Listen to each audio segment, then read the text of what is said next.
ชีวิตสาวไร่ชาวสวนก็คือจังซี่ล่ะเนาะพี่น้องเอ้ยดังคำสุภาษิตเพิ่นเคยว่าเนาะดั้งสู่ฟ้าหน้าสู่ดินหลังจากที่ป้าตองเก็บผักมาแล้วก็สิเตรียมแกงก่อนสิแกงเฮามาเบิ่งนำกันว่าได้ผักหยังแด่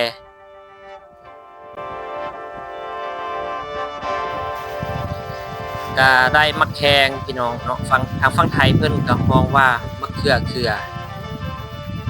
ได้ผักกูดงองได้ยอดมันต้นหรือว่ายอดสำปะหลังทางประเทศไทยเพิ่นฮ้องเนาะทุกคน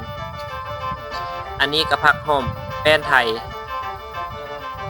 อีกชื่อหนึ่งก็เอิ้นว่าหอมเป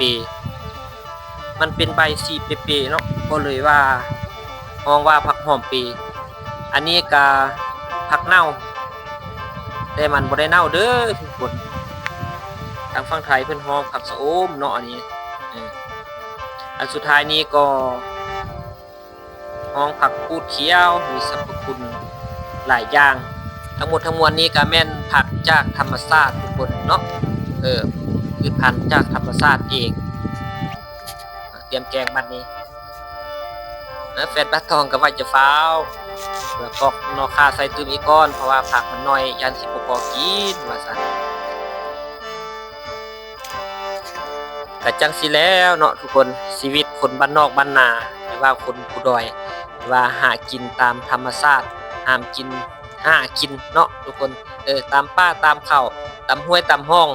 เนาะชีวิตบ้านนอกบ้านนา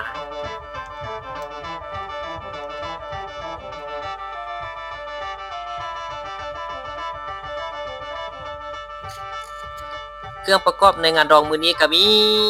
ทุกคนเนาะ บ่แม่นทุกคนเนาะขออภัยเนาะส่วนประกอบก็มีปลาย่างหรือว่าปลาแห้งนั่นเองที่แฟนป้าตองไปมุดในแม่น้ำ2มานั่นเองเนาะหลังจากเตรียมไว้หมดแล้วก็สิได้ล้างให้สะอาดอันนี้ง่ายๆแบบนี้เนาะแต่แซ่บได้ผมจะบอกให้เนาะถ้ากินอยู่หัวอยู่สวนอยู่ป่าทุกคนเนาะถือว่าแซ่บแกงแบบนี้ป้าตองก็บ่ได้กินมาเป็นปีแล้วทุกคนเนาะจนลืมล้างละปีกายนี่เนาะแฟนป้าตองก็เคยแกงแบบนี้ให้กินถือว่าแซ่บติดใจเนาะยังอยากกินรสชาติแกงแบบนี้อยู่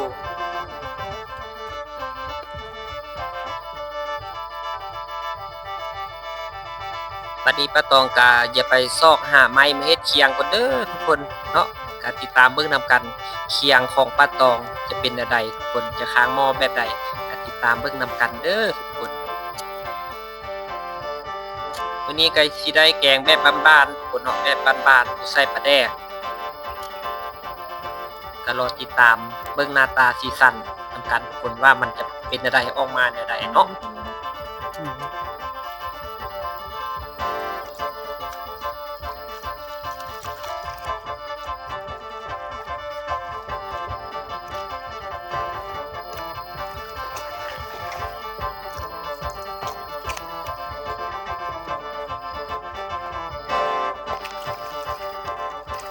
ไม่ใช่ไปล้างยี่ห้วยน้ำไหลจะลอก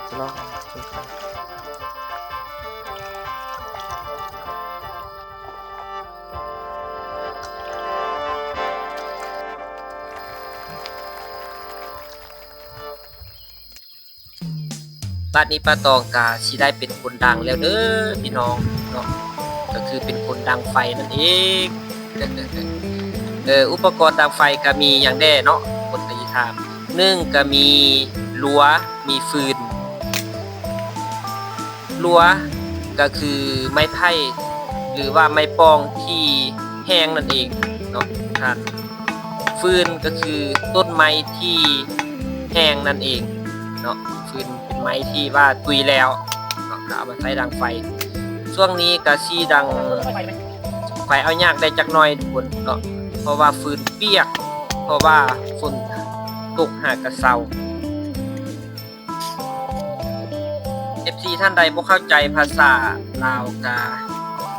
คอมเมนต์ถามเด้อเนาะอันนี้ก็เป็นภาษาลาวบางท่านก็อาจจะบ่เข้าใจส่วนประกอบในการดังไฟมื้อนี้ก็มีน้ำมันเครื่องโอ้ยเนาะดังยากแท้เนาะสิได้กินอยู่บ่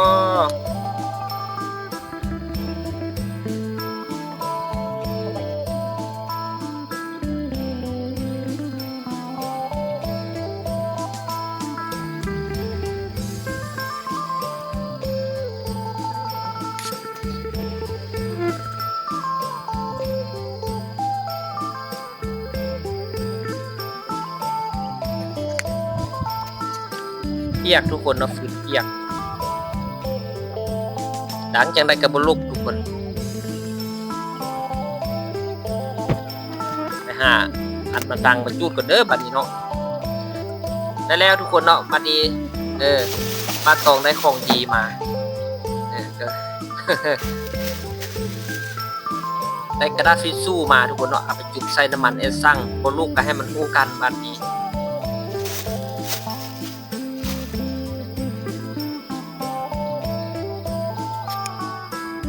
ติดแล้วลูกแล้วทุกคนบัดนี้เฮาก็เอาไม้บางๆมาใส่ทุกคนเนาะว่ามันค่อยติดไฟง่ายถ้ามันลูกเป็นแปลวเนาะค่อยเอาฟืนมาใส่ว่าเอาเป็นประเภทไม้เนาะไม้ที่ว่าต้นไม้เนาะไม้แห้งใส่ยังบ่ลูกดีทุกคน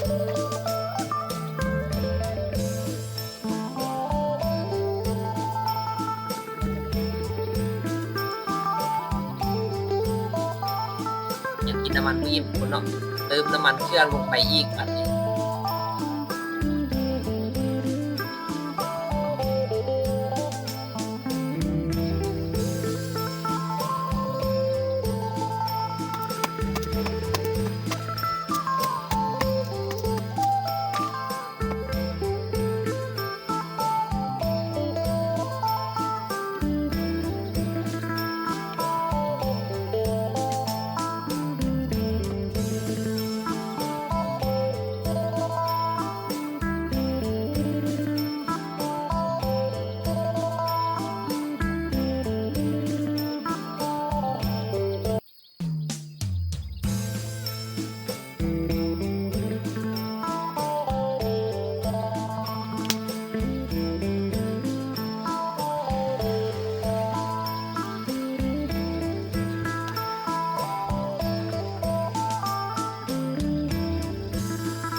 ปาก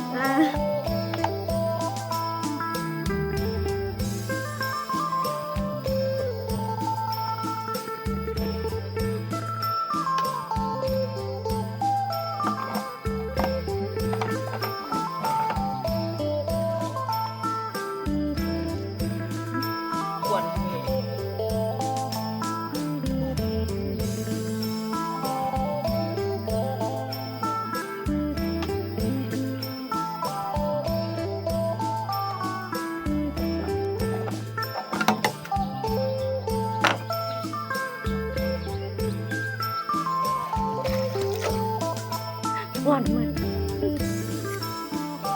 หลังจากที่เฝ้ากองไฟมาดุนทุกคนเนาะป้าตองกับบุมีอย่างสิเว้า เนาะป้าตองกับขอฝากซองเด้อเนาะก็ฝากกดไลค์กดแชร์กด Subscribe ให้ก็ได้เนาะ แห้งกับไม้ยังเทียบ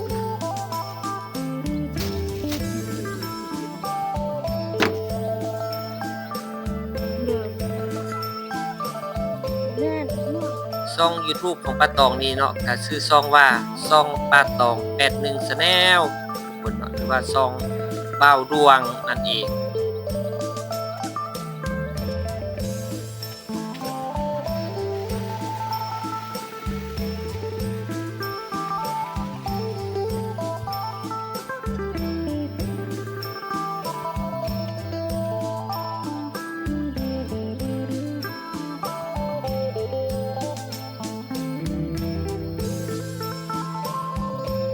เ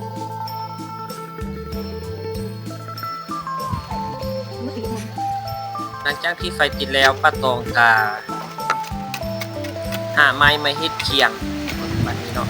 บางท่านก็จะสนใจว่าสีค้างหมอจังได้ แต่ว่าใกล้เชื่อหักไม้ของเย ก็ อะ คือแบบนี้พี่น้อง ไกลขนาด เนาะพ่อแม่ทุกคน แต่ว่า ป้าตองก็จะหาไม้ที่เป็นง่าม มาตอกข้างกองไฟ เพื่อเฮ็ดแนวค้างหม้ออันนี้ก็เป็นไอเดียของคนชนบททุกคน มันม่ เนาะ วงเบาม่วงถึงส้มค่ะพักเครื่องก็ได้เขาเป็นส้ม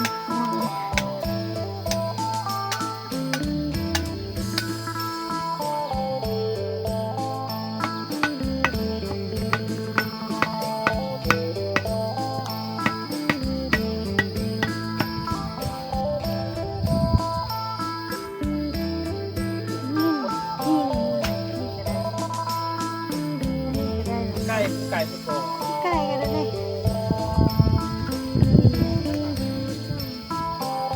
ชอบเจอ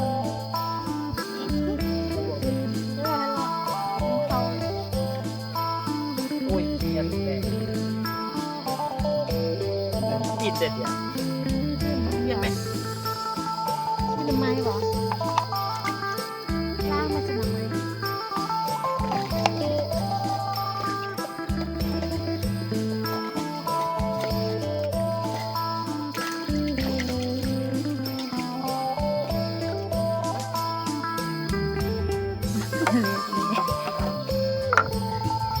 ได้อยู่อ่ะ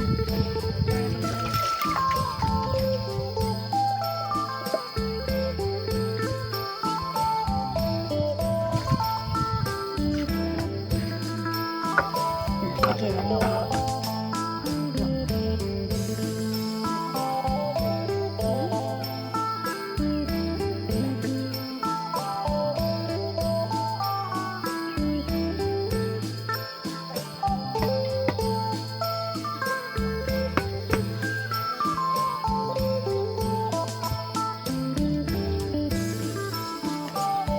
การดังไฟอยู่ป่ากับบ่แม่นเรื่องยาก แล้วกับบ่แม่นเรื่องง่ายเด้อพี่น้อง เป็นยังไงพี่น้องสูตรนี้ได้เรื่องอยู่บ่ เนาะเพิ่นฮ้องว่าวิถีชนบทอันนี้แหละเนาะวิถีชนบทก็คือแบบนี้เอง โอ้ย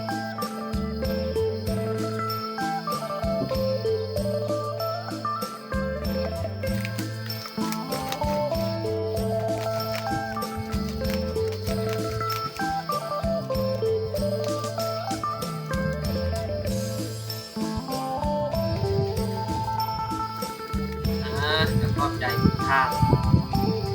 ที่ติดตามทำชมจะฝากติดตามตอนต่อไปเด้อเนาะคลิปยังบ่จบเทื่อเด้อ